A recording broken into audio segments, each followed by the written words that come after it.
let's get some analysis now with Klaus Jurgens, who joins us from Berlin. Good to have you back with us, Klaus. As we look at Volodymyr Zelenskyy live now in the Turkish capital, we know Türkiye has been key during this conflict because it's maintained relations with both sides while other Western nations have frozen out Russia. What do you think Volodymyr Zelenskyy is hoping to achieve with his visit to Ankara? Well, hello. Thanks for having me back. It is indeed a very hot pick. I mean, pun intended. Now, I think we have to distinguish here between what Mr. Zelenskyy actually plans having in store and achieving during this visit, and the wider picture. Coming back to your point, Turkey indeed has managed to be a broker between Russia and Ukraine, what most, as you said, Western countries could not achieve or did not really want to achieve. It is in a unique position. And I'm not only talking about the grain deal, I talk about trust. Now, the world wants to see peace between Ukraine and Russia. How can this be achieved? There are only two options. Either the two big superpowers actually do it by themselves without consulting anyone next to it, or they open the doors to a wider and broader spectrum.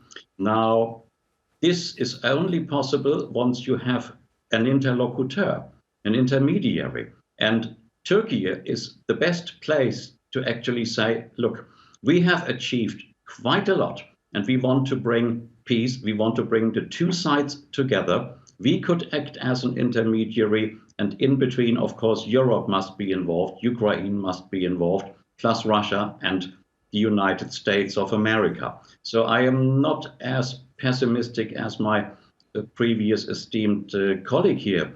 I'm saying that the world is changing, geopolitics are changing, and Donald Trump has just won his second term, albeit with a certain time out of office. Now he is back, and Secretary of State Vance is now basically pulling the strings with regards to foreign policy. Munich Security Conference you mentioned already. Now, I think this will all flow away, ebb down a little bit in the coming days, when even Washington is seeing, look, can we do it alone? Can we achieve peace alone, only talking to Moscow? Or would it not make sense to talk to Ukraine and talk to the Europeans? Now, who could achieve this? Who could pull this off? I think Ankara is absolutely perfectly placed to do it.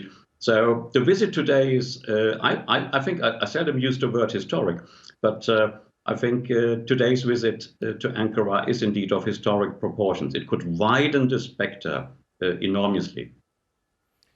And the fact that the US and Russia are meeting in Riyadh, Saudi Arabia's capital, shows that the Trump administration is looking at Mohammed bin Salman as a mediator in all this, potentially down the road. But what about Turkey's role?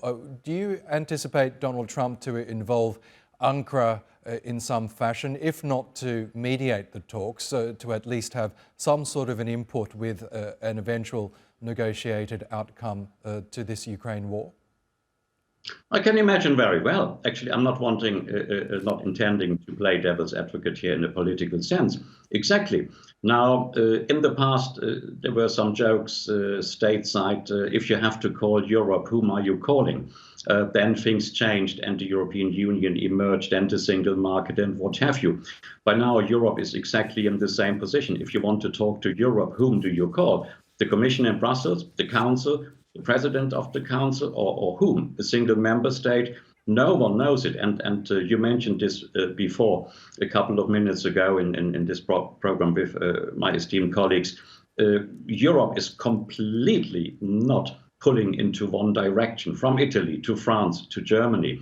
And believe me, I'm out and about a lot, and in particular in the German-speaking region of Europe. And the citizens here are simply tired, absolutely tired of the ongoing war in Ukraine. They don't want to see any more dead people nowhere, neither from the Russian side nor the Ukrainian side.